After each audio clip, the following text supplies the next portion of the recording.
সম্প্রতি একটি নিদান দেওয়া হয়েছে পশ্চিমবঙ্গ সরকারের তরফ থেকে আমাদের রাজ্যের স্কুলগুলোর জন্য, এবং সেখানে ব্যাপারটা এরকম যে সরকারের পেতে গেলে টাকা, দিদির বই তোমাকে রাখতেই হবে কাকা। ব্যাপারটা কি না, বলা হচ্ছে যে আমাদের রাজ্যের সরকার নিয়ন্ত্রিত যে স্কুলগুলি রয়েছে সেখানে সেই স্কুলের গ্রন্থাগারগুলিতে কি কি বই রাখতে হবে তার একটা তালিকা তৈরি করে দিয়েছে স্কুল শিক্ষা দপ্তর, এবং সেই তালিকা অনুযায়ী বইগুলো স্কুলের গ্রন্থাগারে রাখতে হবে। আর সেই তালিকায় দেশ বিদেশের প্রচুর নামি অনামি লেখকদের বই যেমন রয়েছে, তারই সঙ্গে রয়েছে মুখ্যমন্ত্রী মমতা বন্দ্যোপাধ্যায়ের লেখা অনেকগুলি বইও। মানে বুঝতে পারছেন তো, এখন সবটাই সমগোত্রীয়, একদিকে স্বামী বিবেকানন্দ, একদিকে শরৎচন্দ্র এবং আরেকদিকে দিদির কবিতার ছন্দ, সবই এখন এক লাইনে। তো বলা হচ্ছে স্কুল শিক্ষা দপ্তরের তরফ থেকে এই যে বইয়ের তালিকা তৈরি করা হয়েছে, এরকম তালিকার 5টা সেট তৈরি করা হয়েছে, প্রত্যেকটা সেটে 500-র বেশি কিছু বই রয়েছে, এবং এই বইগুলোর মধ্যেই মমতা বন্দ্যোপাধ্যায়ের লেখাও প্রায় 19টা করে বই রয়েছে। এবার প্রত্যেকটা স্কুলকে একটা করে সেট অফ বই দেওয়া হবে, এবং সেই স্কুলকে ওই বইগুলো রাখতেই হবে। আর ওই বইগুলো স্কুলগুলো যাতে কিনতে পারে তার জন্য স্কুলগুলিকে রাজ্য সরকারের তরফ থেকে বা স্কুল শিক্ষা দপ্তরের তরফ থেকে 1 লাখ টাকা করে দেওয়া হবে। আর স্কুলগুলো যদি এই রাজ্যের ঠিক করে দেওয়া তালিকা অনুযায়ী বই না কেনে, না রাখে, তাহলে ওই সব 1 লাখ টাকার গল্প ভুলে যাও, ওটা 1 লাখ টাকা তুমি পাবে না। এবার বইগুলো কিভাবে স্কুলের কাছে পৌঁছে যাবে, বলা হচ্ছে প্রকাশকদের কাছ থেকে বইগুলো নিয়ে সেগুলো জেলার স্কুল পরিদর্শকের মাধ্যমে স্কুল কর্তৃপক্ষের কাছে পৌঁছানোর দায়িত্ব নিয়েছে publishers and book sellers guild. তারা এই সমন্বয়টা সাধন করবে এবং এইভাবে সমস্ত স্কুলের কাছে বইগুলো পাঠিয়ে দেওয়া হবে। অবশ্যই এই গোটা প্রক্রিয়াতে স্কুলগুলো কিন্তু নিজের পছন্দ মতো বই কিনতে পারবে না। বুঝতে পারছেন আপনি ব্যাপারটা? বুঝতে পারছেন? না পারলে আরেকটু শুনুন, এরপর আরও ভালো করে বুঝতে পারবেন এক্স্যাক্টলি কিভাবে স্কুলগুলোর হাতে এই বইগুলো তুলে দেওয়া হবে। গিল্ডের সভাপতি ত্রিদীপ কুমার চট্টোপাধ্যায় তিনি কি বলছেন, তিনি বলছেন যে এই যে 5টা সেট বই তৈরি করা হয়েছে, এই বইয়ের তালিকা তৈরি করেছেন স্কুল শিক্ষা দপ্তরের বিশেষজ্ঞ কমিটি। সেই অনুযায়ী আমরা প্রকাশকদের কাছ থেকে এই বইগুলো সংগ্রহ করব, একটা করে সেট প্রত্যেক স্কুলের কাছে পৌঁছানো হবে। তো সেই অনুযায়ী আমরা বইগুলোকে একত্রিত করব, তারপর আমরা স্কুল পরিদর্শকের কাছে সেই বইগুলো পৌঁছে দেব, এবং স্কুল পরিদর্শক সেগুলো স্কুল কর্তৃপক্ষের কাছে পৌঁছে দেবেন। তারই সঙ্গে আমরা এই বইয়ের রসিদ স্কুলের কাছে দিয়ে দেব, আর স্কুল একেবারে ওই প্রকাশকদের নামে চেক কেটে আমাদের হাতে দিয়ে দেবেন। আমরা আবার সেই চেকটা নিয়ে এসে প্রকাশকদের হাতে তুলে দেব। অর্থাৎ গিল্ডের কাজটা এখানে অনেকটা পিওনের মতো, আমরা জাস্ট প্রকাশক এবং স্কুলের মধ্যে সমন্বয় সাধন করছি। আর স্কুল পরিদর্শক, জেলা স্কুল পরিদর্শক একজন, তিনি বলছেন যে টাকাটা কিন্তু সরাসরি স্কুলই পাচ্ছে বইগুলো কেনার জন্য, তারপর তারা চেক কেটে প্রকাশককে টাকা দিয়ে দেবেন এবং স্কুলের কাছে একটা রসিদ যাবে, সেই রসিদটা আমরা আবার স্কুলের কাছ থেকে সংগ্রহ করে শিক্ষা দপ্তরের কাছে পাঠিয়ে দেব। তার মানে আপনি ভালো করে বুঝে দেখুন, এই গোটা প্রক্রিয়ায় এই যে 1 লাখ টাকা করে স্কুলগুলোকে দেওয়া হচ্ছে, স্কুলগুলো সেই টাকাটা পাচ্ছে না, কারণ সেই টাকাটা বই কেনা বাবদ তাদেরকে দিয়ে দিতে হচ্ছে। কিন্তু তার মানে এই নয় যে সেই টাকাটা দিয়ে স্কুলগুলো নিজের পছন্দ মতো বই কিনতে পারবে, না, সেটাও হচ্ছে না। তাদের কিন্তু একদম ম্যান্ডেটারি যে তালিকা তৈরি করে দেওয়া হয়েছে সেই বইগুলোই রাখতে হবে, তাদের পছন্দ হোক বা না হোক, এবং তার মধ্যে মমতা বন্দ্যোপাধ্যায়ের লেখা অনেকগুলো বইও থাকবে, সেগুলোও তাদের গ্রন্থাগারে রাখতে হবে। এবং অবশ্যই এটা বলা যেতে পারে যে গিল্ডের মাথার ওপর যে দুজন কর্তা রয়েছেন, ত্রিদীপ কুমার চট্টোপাধ্যায় এবং সুধাংশু শেখর দে, তারা আর কিছু হোক বা না হোক আগে ভাগে মুখ্যমন্ত্রীর লেখা বইগুলো নিশ্চয়ই স্কুলগুলোর কাছে পৌঁছে দেবেন। কারণ এর মধ্যে একজনের প্রকাশনা সংস্থার তরফ থেকে মুখ্যমন্ত্রীর বই তো ভরে ভরে ছাপা হয়, এবং আরেকজন দেখবেন প্রত্যেক বইমেলায় মুখ্যমন্ত্রী কতগুলো বই লিখেছেন এবং তার বই কত বিক্রি হয়েছে সেই নিয়ে ফলাও করে বিবৃতি দেন। মুখ্যমন্ত্রীর বই এইভাবে পড়তে আপনি চান বা না চান সবাইকে পড়ানো হবে, ছোটদের ছাত্রছাত্রীদের পড়ানো হবে, এই বিষয়টাই প্রথমবার হচ্ছে তা তো নয়। এর আগে থেকেই হয়েছে জিনিসটা, বলা যেতে পারে ছোট স্কেল থেকে বড় স্কেলে এবার লঞ্চ হলো। এর আগেই খবর সামনে এসেছিল 2023-এ, যখন বলা হয়েছিল মুখ্যমন্ত্রী মমতা বন্দ্যোপাধ্যায় ছোটদেরকে নিয়ে যে সমস্ত ছড়া কবিতার বই লিখেছেন সেগুলো পুরসভার স্কুলগুলোতে অবশ্যই করে রাখতে হবে। এইবার বলা হচ্ছে যে এবার মাধ্যমিক উচ্চ মাধ্যমিক স্কুলগুলোতেও গ্রন্থাগারে সমস্ত বইয়ের যে তালিকা থাকবে তার সঙ্গে মমতা বন্দ্যোপাধ্যায় লেখা একাধিক বইও অবশ্যই করে রাখতে হবে। আর হ্যাঁ, এখানেই আপনাদের বলে দিই যে এই বাবদ সরকারের তরফ থেকে 20,26 লক্ষ টাকা বরাদ্দ করা হয়েছে। প্রত্যেকটা স্কুলকে 1 লক্ষ করে টাকা দেওয়া হবে, এবং এরকম 2026টি স্কুল নির্বাচিত হয়েছে। 2026টা স্কুলকে 1 লক্ষ টাকা করে, মানে 20,26 লক্ষ টাকা বরাদ্দ করা হয়েছে সরকারের তরফ থেকে এই খাতে। মানে এই টাকার বিষয়টা অনেকটা এরকম, উড়ে যাও পাখি, করিও না ডাকাডাকি।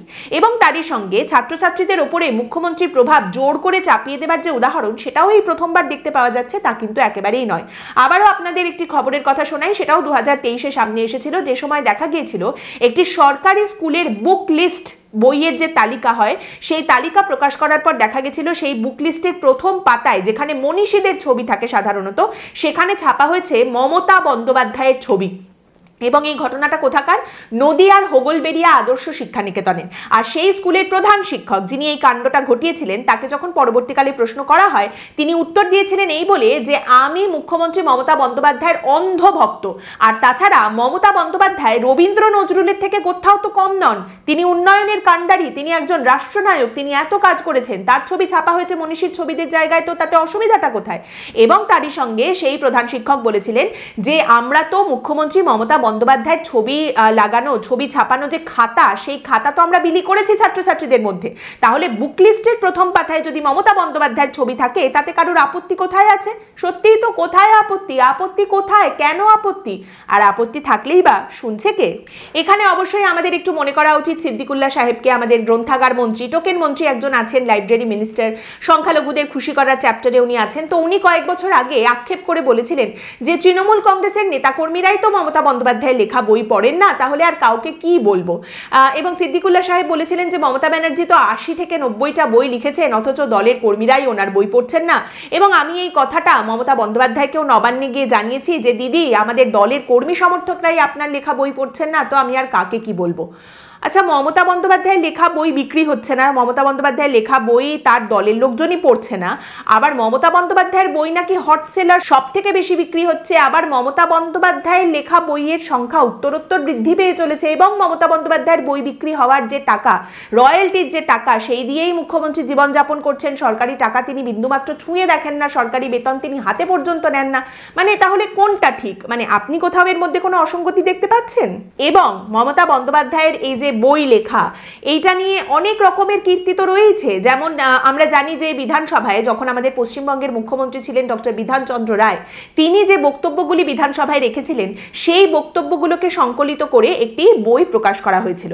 তারপরেই জানা গেল আমাদের পশ্চিমবঙ্গের বিধানসভার গ্রন্থাগার কমিটির তরফ থেকে উদ্যোগ নেওয়া হয়েছে যে বাংলার মুখ্যমন্ত্রী মমতা বন্দ্যোপাধ্যায় তিনি বিধানসভায় যে বক্তব্যগুলি রেখেছেন সেগুলোও সংকলিত করা হচ্ছে, এবং সেগুলোও একটা বইয়ের আকারে প্রকাশ করা হবে।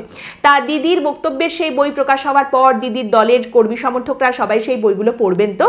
দেখুন, বইগুলো কর্মী সমর্থকরা পড়বেন কি পড়বেন না সেই অপেক্ষায় তৃণমূল কংগ্রেস বসেনি, কারণ তৃণমূল কংগ্রেসের তরফ থেকে মোটামুটি আরেকটা নিদান তো কিছু সময় আগেই জারি করে দেওয়া হয়েছে যে এই বই অলরেডি তৃণমূল কংগ্রেসের দলের যে কর্মীরা রয়েছেন, যে সাংসদ বিধায়করা রয়েছেন, তাদের সবাইকে পড়তেই হবে। এবং এরকম একটা বই যেটা সবাইকে পড়তেই হবে তৃণমূল কংগ্রেসের বিধায়ক সাংসদদের, সেই বই সকলের কাছে পাঠানো হয়ে গেছে তৃণমূলের তরফ থেকে। এই বইটা হচ্ছে বেসিক্যালি দিদির কীর্তি, দিদি কি কাজ করেছেন এতদিন ধরে সেই সমস্ত কথা এই বইতে লেখা রয়েছে। একদম সেই কংগ্রেসে তিনি যখন রাজনীতি করছেন, ছাত্র রাজনীতি করছেন, তখন থেকে তিনি কি আন্দোলন করেছেন, তারপর যখন বিধায়ক হয়েছেন, সাংসদ হয়েছেন, কেন্দ্রের মন্ত্রী হয়েছেন, তখন তিনি পশ্চিমবঙ্গের মানুষের জন্য কি কি কাজ করেছেন এত বছর ধরে, সেই সমস্ত কাজের ধারা বিবরণী সেই বইতে রয়েছে। এবং এটা ম্যান্ডেটারি করা হয়েছে তৃণমূলের তরফ থেকে যে এই বই দলের সমস্ত বিধায়ক সাংসদদের পড়তে হবে, কর্মী সমর্থকদের পড়তে হবে, এবং এই বইটা পড়ে নিয়ে দিদি এতদিন কি কি কাজ করেছেন সেগুলো জেনে নিয়ে বিধানসভা নির্বাচনের প্রচারে সেগুলোকে ব্যবহার করতে হবে। তাই এই বই সবাইকে পড়তে হবে। আর এই বইটা কেন লিখেছেন মমতা বন্দ্যোপাধ্যায়, এই বই লেখার উদ্দেশ্য কি? মমতা বন্দ্যোপাধ্যায় নিজে সেখানে বলছেন যে আসলে অনেকেই ওনাকে অনেকদিন ধরে বলছিলেন যে দিদি আপনি তো এত বছর ধরে এত রকমের কাজ করেছেন মানুষের জন্য, তো আপনি যদি নিজের মতো করে তার মধ্যে কিছুটা কাজও লিপিবদ্ধ করেন তাহলে সে সম্পর্কে আমরা আরও অনেকটা জানতে পারি। এবং সেখানেই মমতা বন্দ্যোপাধ্যায় বলছেন যে তিনি বরাবরই প্রচার বিমুখ, তিনি এই সমস্ত প্রচার টোচার একেবারেই ভালোবাসেন না, কিন্তু তারপরেও নেতিবাচক প্রচারের জবাব দেওয়ার জন্য তিনি এতদিন কি কাজ করেছেন, এত বছরে কি কি কাজ করেছেন সেগুলোর ধারা বিবরণী তিনি এই বইটিতে লিখেছেন। মানে ব্যাপারটা হচ্ছে নিজের কাজ সবাইকে জানানোর জন্য নিজেই একটি বই লিখে সবাইকে তিনি পাঠিয়ে দিয়েছেন। মানে ব্যাপারটা এইরকম যে আমি নিজেই আজ নিজের গলায় মালা দিলাম এবং আমি নিজেই নিজের গলায় মালা দিয়ে আজ নিজেকে অত্যন্ত ধন্য মনে করছি। এই যে মুখ্যমন্ত্রীর বইগুলো এইভাবে এই মুহূর্তে গেলানো হচ্ছে, রীতিমতো গাঁতিয়ে গুঁতিয়ে পেটের ভেতরে ঢোকানো হচ্ছে, এগুলো হজম হবে তো? ধরুন হয়ে গেল, ধরে নিলাম যে আমি আমার পাহাড় আমার জঙ্গল সমস্ত কিছু ঘুরে এসে দেখলাম কন্যার চোখে কন্যাশ্রী, তারপর দেখলাম সেই চোখের তারাতেই বিকেলটা হারিয়ে গেছে। তার কারণ খুঁজতে গিয়ে খতিয়ে দেখতে গিয়ে এক ঝলক ঝলকে এক পলকে যা বোঝা গেল এটা সোজা সাপটা কুৎসাপক্ষ রটনা ছাড়া আর কিছুই নয়। তাই কথায় কথায় পরিবর্তন করে ভালো করে নন্দীমার পাশে বসে আন্দোলনে কি করেছিলাম, অনশন কেন, সেই সমস্ত কিছু বুঝিয়ে অশুভ সংকেতের ওপরে অনুভূতি দেখিয়ে সেরা মমতা একত্র করে পুরোটা আমরা পড়ে ফেললাম। তারপর কি হবে? তারপর একটা মজার প্রশ্ন আছে, আর সেই প্রশ্নটা হচ্ছে এই যে এতগুলো বই বিক্রি হচ্ছে, এই এতগুলো বই প্রকাশকদের কাছ থেকে কেনা হচ্ছে, স্কুলগুলোর কাছে যাচ্ছে, সেই বই কেনার জন্য সরকারের তরফ থেকে টাকা দেওয়া হচ্ছে।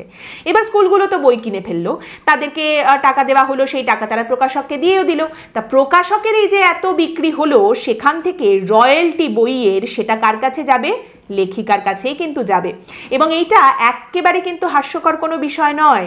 আপনি দেখুন, এই যে এত ছবি কোটি কোটি টাকায় বিক্রি হয়েছে, একটা সময় আর্ট এটাকে মানি লন্ড্রিং এর একটা জায়গা হিসেবে ব্যবহার করা হয়েছে, এখনো ব্যবহার করা হয়, এবং এটা কিন্তু একদম হাসির কথা নয়। একটা ছবি সেটা যত খারাপই হোক, সেই ছবি দেখে একজন বললেন বাহ কি দারুণ ছবিটা, এটার দাম কত? আমি বললাম 1 কোটি টাকা। তিনি সেই ছবিটা 1 কোটি টাকা দিয়ে কিনে নিয়ে চলে গেলেন, লিগাল টাকাটা কিন্তু সুন্দরভাবে চলে গেল, মানে বেসিক মানি লন্ড্রিং। আপনি দেখলেন একটা ছবি কেনা হয়েছে, আসলে এখানে 1 কোটি টাকা কিন্তু এদিক থেকে জাস্ট ওদিক হয়ে চলে গেল। বইয়ের ক্ষেত্রেও সেটা হতে পারে। 100টা বই কেনা হবে, প্রকাশককে বলে দেওয়া হলো, প্রকাশককে টাকা দেওয়া হলো, প্রকাশক 100টা বই বের করে দিলেন, এবার টাকা পয়সা প্রকাশক নিল, ব্যবসা হলো, এবং প্রকাশকের যে রয়্যালটি লেখিকাকে পাঠানোর কথা সেটা তিনি পাঠিয়েও দিলেন। তার কিছুদিন পর দেখা গেল 100টা বই রোদের মধ্যে পড়ে রয়েছে, নষ্ট হচ্ছে, বৃষ্টিতে ভিজছে, গলছে, পচছে। কোন 100টা বই সেটা নিশ্চয়ই বলার আলাদা করে কোনো দরকার নেই, কিন্তু সুন্দর এই যে মানি ট্রানজাকশন হয়ে গেল, রয়্যালটি পৌঁছে গেল, সবটাই কিন্তু লিগাল, প্রত্যেকটাই এখানে আইনসম্মত পদক্ষেপ, কারুর কিছু বলার নেই। আমরা অনেক বড় বড় স্ক্যামস্টারদের দেখেছি, ফ্রডদের দেখেছি, তারা নানা রকম দুর্নীতি টাকা নয়ছয় করেছেন। এই ধরুন সুব্রত রায় বা ওদিকে হর্ষদ মেহতা, সুদীপ্ত সেন, কত বড় বড় এসেছেন গেছেন। তারা পশ্চিমবঙ্গের ভরসা, পশ্চিমবঙ্গের আবেগের কাছ থেকেও কিছু শিক্ষা নিতেই পারতেন। মানুষ নিজেকে শিক্ষিত দেখাতে চায়, বিশেষ করে বাঙালি, কারণ বাঙালিকে এত বছর ধরে তো বোঝানোই হয়েছে তোমার কাছে আর কিচ্ছু নেই, টাকা পয়সা নেই, অর্থনীতি নেই, ব্যবসা নেই, কিন্তু তোমার কাছে একটা জিনিস পড়ে রয়েছে, আর সেটা হলো শিক্ষা। এই একটাই তোমার কাছে রয়েছে, এইটাই কিন্তু তোমার কাছে বিরাট বড় ব্যাপার, শিক্ষা এবং সংস্কৃতি। এই দেখুন না, আমি এই যে পর্ব করি, কথা বলি, আমার পেছনে এত বই রয়েছে, সেটা দেখে অনেকেই প্রশ্ন করেন মাঝে মধ্যেই যে পেছনে এত বই সাজিয়ে রেখে দিয়েছেন, বইগুলো সব পড়েছেন। কেউ আবার বলেন নিজেকে বেশি বিদ্বান দেখানোর জন্য বইগুলো রেখে দিয়েছেন, তাই না? আবার কেউ বলেন বইয়ের ছবি আটকে রেখেছেন তো পেছনে, নিজেকে বিদ্বান দেখানোর জন্য, আসলে তো কিছুই জানেন না। দেখুন ব্যাপারটা হচ্ছে এই বই ভীষণ মায়ার একটা জিনিস, সেই তর্কে আমি যাচ্ছি না, কিন্তু এই পেছনে যে বইগুলো রয়েছে প্রত্যেকটা বই খুব যত্ন করে কেনা, খুব পছন্দ করে কেনা। দীর্ঘ সময় ধরে আমাদের যে রাজনৈতিক অর্থনৈতিক অবক্ষয় হয়েছে, তার থেকেও বেশি অধঃপতন অবক্ষয় হয়েছে আমাদের সামাজিক এবং সাংস্কৃতিক, এবং সেটা আমাদের মুখ্যমন্ত্রীর হাত ধরেই যে হয়েছে সেটা অস্বীকার করার তো কোনো জায়গা নেই। যদিও আমাদের মুখ্যমন্ত্রী অত্যন্ত সাংস্কৃতিক এবং অত্যন্ত কালচারাল একজন মানুষ, তিনি গান গাইবেন, শুধু গাইবেন না, তিনি গান লিখবেন, গানে সুর দেবেন, তারপরে বড় বড় আর্টিস্টদের রীতিমতো ঘেঁটি ধরিয়ে সেই সমস্ত গানগুলো গাওয়াবেন, রেকর্ড করাবেন, সেগুলো আবার সিডি হয়ে বেরোবে, সেই সমস্ত গান ইউটিউবে পাবলিশ হবে, তারপর বিভিন্ন বড় বড় যে অনুষ্ঠান রয়েছে সেখানে সেই গানগুলো বাজানো হবে, এবং সেখান থেকে রয়্যালটি পাওয়া যাবে। তাহলে কি হলো? গান লেখাকে গান লেখাও হয়ে গেল, সংস্কৃতিকে সংস্কৃতি, আর্টিস্টকে আর্টিস্ট, রয়্যালটিকে রয়্যালটি। বইয়ের ক্ষেত্রেও তিনি বই লিখবেন, এবং অবশ্যই করে লিখবেন, উত্তরোত্তর তার বই লেখার সংখ্যা বৃদ্ধি পাবে, সেই বই প্রকাশিত হবে, প্রকাশকরা সেই বই মহা সমারোহে প্রকাশ করবেন, তারপর সেই বই কত বিক্রি হয়েছে সেই ফলাও করে কথাবার্তা জানানো হবে, তারপর পশ্চিমবঙ্গের সমস্ত লাইব্রেরিগুলোতে জোর জবরদস্তি সেই বই রাখতেই হবে, এই ম্যান্ডেট দেওয়া হবে, এই নিদান দেওয়া হবে, এবং তারপর প্রকাশকের কাছ থেকে সেই বই আরো বিক্রি হবে। দলের সমস্ত কর্মী সমর্থক সাংসদ বিধায়কদের এই বই পড়তেই হবে, ম্যান্ডেট দেওয়া হবে, সেই বই আরো বিক্রি হবে, সেই বইও বিক্রি হবে, তারপর সেখান থেকেও রয়্যালটি পাওয়া যাবে। তাহলে এখানেও সেই লেখককে লেখক, লেখিকাকে লেখিকা, সাংসদকে সাংসদ, বিধায়ককে বিধায়ক, রাজনীতিকে রাজনীতি, এবং রয়্যালটিকে রয়্যালটি। একটা কথা একজন বলেছিলেন ইংরেজিতে, the trademark of a decaying society is the bastardization of its core principles. আমাদের যে সামাজিক জায়গাটা বা সাংস্কৃতিক জায়গাটা রয়েছে, সেই অবক্ষয়ের শেষ পেরেক পোতার কাজটা চলছে। আপনি সেটা দেখেও দেখছেন না, আপনি ভাবছেন কিছুই হচ্ছে না, আসলে সবটাই চলে যাচ্ছে। আজকের পর্ব এখানেই শেষ করছি। আপনাদের মতামত অবশ্যই জানাবেন। পরের দিন দেখা হবে অন্য বিষয় নিয়ে আলোচনায়। ভালো থাকবেন।